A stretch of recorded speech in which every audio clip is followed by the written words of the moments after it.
Hey guys, it's Miss Manda. We are going to be taking a little tour of Williamsburg, the old colonial town of Williamsburg, and we're going to have this gentleman right here. Can you introduce yourself? I'm sorry. Hi, my name's Colt. I'm one of the site interpreters here for the foundation. So most days I give tours of buildings like the Governor's Palace, which is right over there.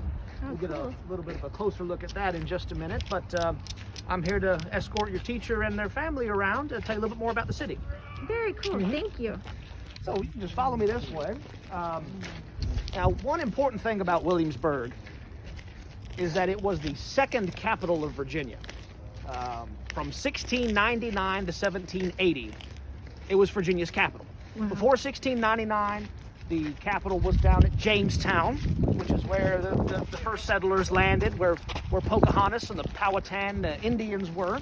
Pocahontas? Yeah, and then since 1780, Virginia's capital has been up in Richmond. But in the 18th century, the 1700s, the capital was here. And over 90 years, almost 100 years now, the Colonial Williamsburg Foundation has been trying to bring Williamsburg back, at least part of Williamsburg, to the way it looked when it was Virginia's capital. Good. That's awesome. So they're restoring the whole town? Well, what we call the historic area, Right. which was most of 18th century Williamsburg. The city was roughly a mile long and a half a mile wide, with two big roads that went out eventually to the York and James rivers, because we're on a peninsula here, so we've got a river to the north, we've got a river to the south, and the Chesapeake Bay to the east.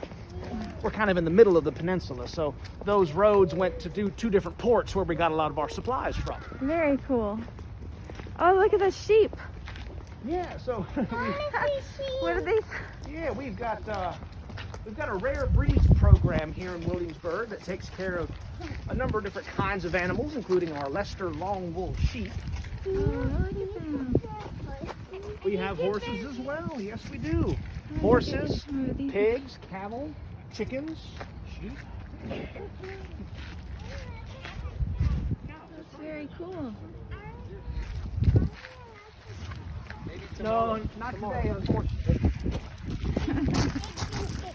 In the 18th century, sheep like this were very common in England, and the wool would go to making clothes like what I'm wearing. This is a wool raincoat that you wear in the wintertime. That's awesome. I bet it's nice too. Nice and warm. It's Yes. cold today. Oh, it's a little windy. Yes.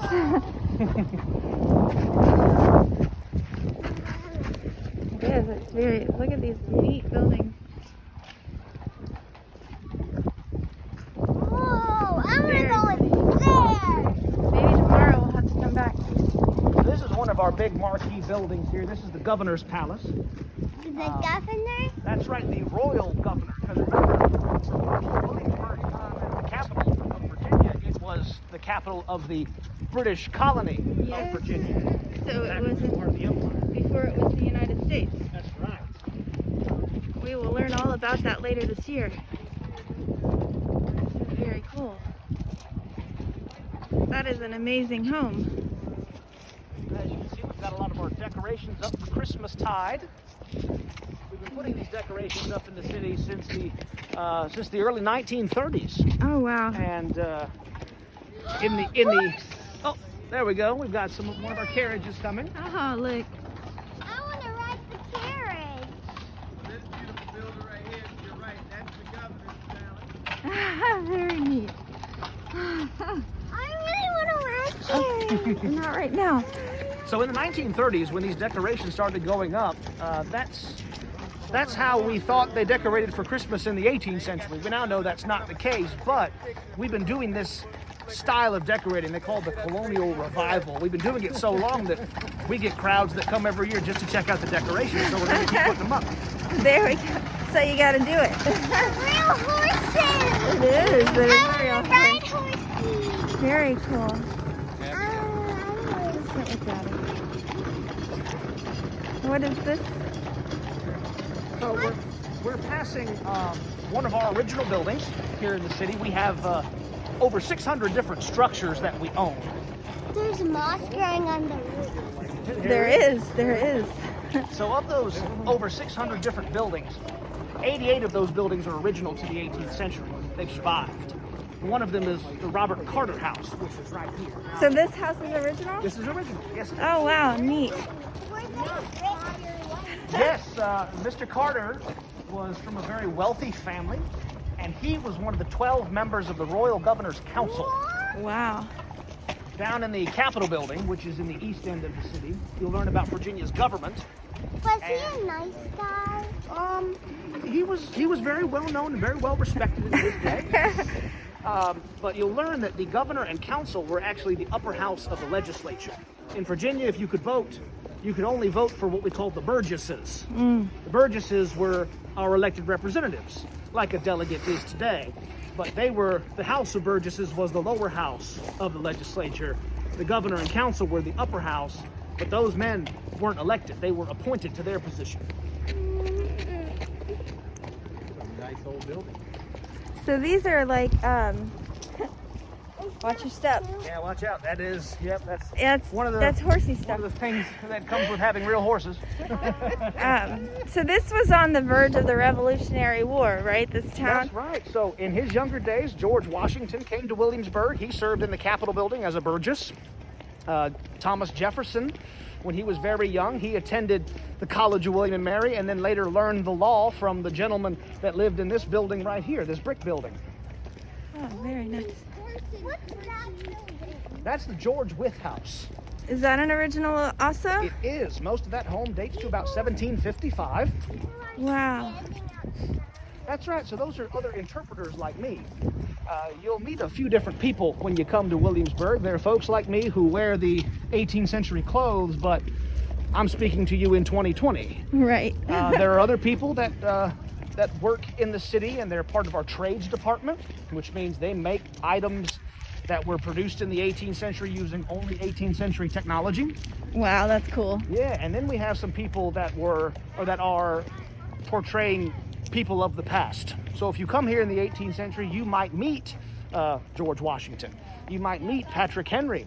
You might meet perhaps one of the enslaved people that lived in Williamsburg in the 18th century. So we do have some characters That's awesome. as well. And that's an original home right there. That's right, the George Wythe House. Now again, the Palace Green was this here. Yeah, so this pretty is the prime Palace real estate in Green. the 18th century. How You beautiful find is most that? people living on the Palace Green were well-to-do folks, either very wealthy tradespeople or gentlemen like George Wythe or Robert Carter. But how did poor people get rich? Sometimes that's a long, drawn-out process. Yes, very You have to much so. remember, in colonial Virginia, most people that lived in Virginia couldn't afford to live in Williamsburg. Huh? Yeah, the cities like Williamsburg and Norfolk, which was our main port, they only held 2% of Virginia's population. Oh wow. 98% of us lived outside the cities, live out in the counties and the country. Most of us are farmers at this time, and Virginia's main crop was tobacco. Yes. Tobacco. Yeah. Oh, is this the church you were telling us about? This is Bruton Parish Church. Yes, that building has been standing since 1715. Wow. And from 1715 to the present day, it is still a functioning Episcopal church. Very, So, very On nice. Sunday mornings, you'd see cars lined up right where we're walking right now to go attend church at Bruton Parish. Wow, that is awesome. That's right. George Washington went there in the 18th century. People Very. still go to Bruton Parish today. Oh, look at that. Horses, Beautiful horses. home. Okay, so just a few more things before I leave you to search on your own. This is the main street, the Duke of Gloucester Street. It was described as being a grand thoroughfare in the 18th century. Among other things, it was 1 mile long and 100 feet wide. It was Wow. a pretty big road in the 18th century. So at one end of that mile to the west, that's where the College of William and Mary is. Oh, Second cool. oldest college in the country. And The then, east end, that big brick building with the flag on top, that's the Capitol. I talked a Oh, little bit okay. about that. And so that means you're pretty much on a big compass because The Duke of Gloucester Street runs west-east, Palace Green and the Governor's Palace to the north. South's going to be right behind me. As you go around the city, in case you're wondering whether or not a side is open, just look for the flag. If there's a flag waving out in front or someone in costume out in front, that place is open. You can most likely go in and check it out. Also at the end of the green here, this white building is the Greenhow Lumber House ticket office. That's a place where you can go and purchase tickets for day passes, season passes, or other special events and activities like the carriage rides. Oh, very nice. Yeah. Very cool. Well, thank you very much, You're sir. welcome. And you have a wonderful day. as well. We Are really we appreciate it. Bye. Are we gonna see you tomorrow? She's asking if might you be work around. tomorrow. I might be around. You might see me. Thank you. Thank you. Bye bye.